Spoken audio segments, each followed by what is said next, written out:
আজি আপোনালোকক আমি জালুকৰ কাটিং এটা কেনেকৈ বনাব লাগে সেইটো দেখাব লৈছোঁ।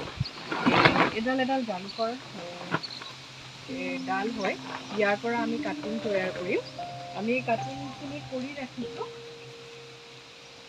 ঠিক এনেকৈ আমি 2টা বা 3টা নোট থকা কাটিংটো ল'ব লাগে আৰু কাটিংটো লৈ আমি এই তেখেতে কৰি থকাৰ নিচিনাকৈ আমি ফাংগিচাইডেল সলিউশ্যনত ইয়াক ডুবাই আমি সেই পট মিক্সাৰত গোটেই এই হৰম'নটো দি পিনে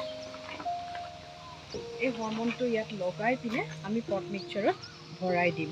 আৰু ইয়াত পট মিক্সাৰ বনাই আছে তেখেতে। ইয়াতে কোকোপিট আছে, ভাৰ্মি কম্পোষ্ট আছে আৰু আমাৰ বালি, কেঁচুসাৰ গোটেইখিনি মিক্স কৰি আমি পট মিক্সাৰটো বনাইছোঁ। আৰু এই পিপি বেগবিলাক আমি ৰেডি কৰিছোঁ।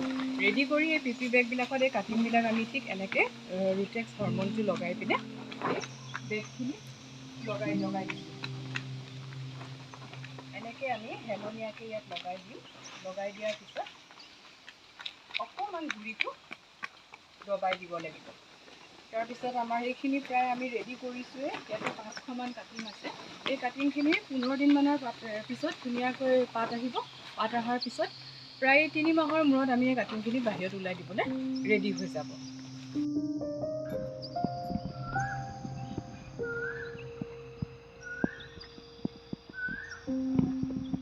মই আগৰ ভিডিঅ'টোত কৈছিলোঁ আপোনাক 15 দিনৰ মানে মূৰত আমাৰ ইয়াৰ পাত আহিব।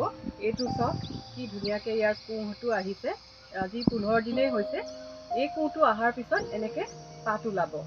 ঠিক এইটো 2টা পাত আহিছে। এই 2টা পাতৰ পিছত আমাৰ যেতিয়া 5পহীয়া হৈ যাব ডালটো, তেতিয়া আমি এইটো ৰুবৰ কাৰণে উপযোগী হৈ যাব আৰু আমি মাৰ্কেটত উলিয়াই দিবলৈ ৰেডি হৈ যাব। ঠিক এনেদৰে ইমান সহজে আমি এই জালুকৰ কাটিংটো কৰিব পাৰোঁ। আৰু জালুকৰ কাটিঙৰ বাবে আমি ৰেপিড মাল্টিপ্লিকেশ্যন টেকনিকটোও ইউজ কৰিব পাৰোঁ, য'ত আমি তামোল গছ নোহোৱাকৈ আমি বাঁহৰ চাঙতে মাদাৰ গছখিনি ৰাখিব পাৰোঁ। ৰখাৰ পিছত আমি কাটিং বনাই পলি বেগত এনেকৈ বা প্লাষ্টিকৰ আমি গ্লাছো ল'ব পাৰোঁ। তাত আমি এই জালুকৰ কাটিংবোৰ খুব সহজে তৈয়াৰ